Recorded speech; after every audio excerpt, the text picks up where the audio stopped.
पूजैया करल जाई मैया के पूजैया सखी हो बड़ी ध्यान से सादा सुखवा मिल जाई हो बिना वाली के गुणगान से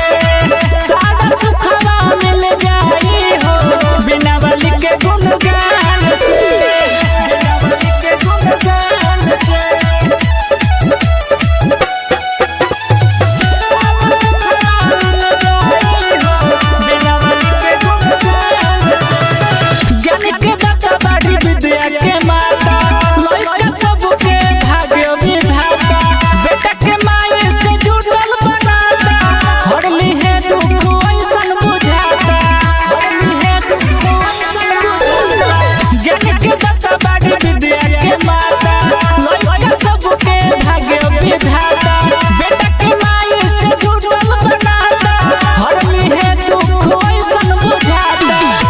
आँख से अपना देखला अन्हरा आँख से अपना सुनला बहिरा कान से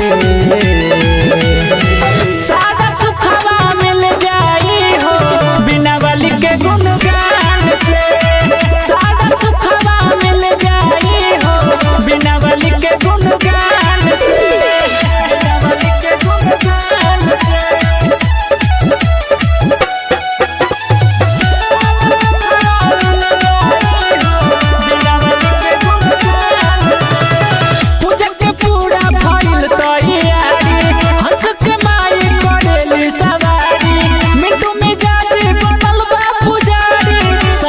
संगे जाइबो माई के दुआरी